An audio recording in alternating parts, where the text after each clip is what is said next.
We're here in San Francisco outside the Park 55 Hotel for the protest against the governor's task force on climate and forests, speaking with Dallas Goldtooth, not to be confused with Tom Goldtooth. So can you tell us what happened here today? Today we brought a number of frontline voices who are affected by carbon offsets and carbon trading practices, not only in the United States and California specifically, but also in the Amazon. It was an opportunity for us to uplift this struggle against RED's program, which is reducing ecological damage and deforestation, also known as carbon pricing and carbon trading. But I think to like the layperson, we're talking about cap and trade. Yeah. Why is cap and trade a destructive policy to climate change, action on climate change? Let's put it in real terms. You have a refinery in Richmond, oil refinery, a CHEVRON refinery. CHEVRON will buy a forest up in the Amazon or even in Northern California and say, okay, that forest has so much carbon and they'll allow us to continue to pollute here in Richmond. It's not addressing climate change. It's not actually solving any problems. It's just using money, the exchange of money, in hopes that it'll fix the problem, but it doesn't. So that's really what it's about. It's allowing polluters to continue to pollute and just pay off the government for them to continue to pollute. I mean, it's really a false way to attack the problem. We've got to keep the fossil fuels in the ground if we're going to see real progress on limiting carbon emissions. That's absolutely correct. I mean, the science backs it up. Is that the only way, the most direct way to address climate change and mitigate the climate chaos we're seeing right now is to keep fossil fuels in the ground. That's what it comes down to. Any other discussion about using the market and using capitalism, those are just false solutions that are going in the other direction. So we need system change then. You're advocating for a change, a structural change away from capitalism.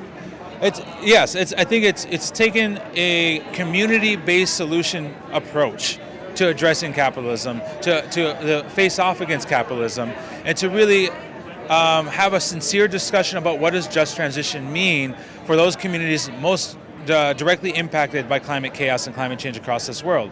Is by uplifting those just transition practices, localized energy production, localized renewable and sustainable energy production, localized food production, and all forms of localized systems change that's happening from the community going up. So activists have gotten a lot of criticism for, taking a stand against Governor Brown, for coming and protesting the governor's Global Climate Action Conference. They say, he's doing so much already. Why protest the governor when he's on his way out the door? Why are protesters here in San Francisco this week if Governor Brown is doing as much as people say he is? I absolutely agree that the governor is doing a lot. Actually, we've seen more permits of offshore drilling off of California than the feds have done in federal waters in the United States. We've seen a greater expansion. Jerry Brown is advocating for more expansion of the refineries in the refinement zones of Richmond and Vallejo. We're actually seeing greater expansion of fracking down in the Central Valley. So he is actually doing a lot, but can he be claimed as a climate hero if he's advocating for greater fossil fuel expansion? We say no. And so we have to hold him accountable, hold this administration accountable, and hold those that say, "Oh, we can't attack Jerry Brown." Well, there's communities saying, "Look, those policies are killing us. Those policies are making us sick. Those policies are degrading the quality of our life, and we have a duty to speak up and speak out about it." If Jerry Brown were here right now, what would you say to him?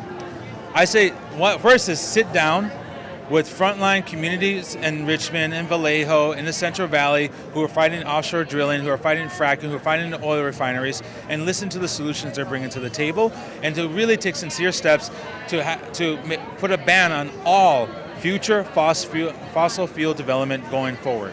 A complete ban across the board. Thank you so much for your time today. You've been pulled in to the undercurrent.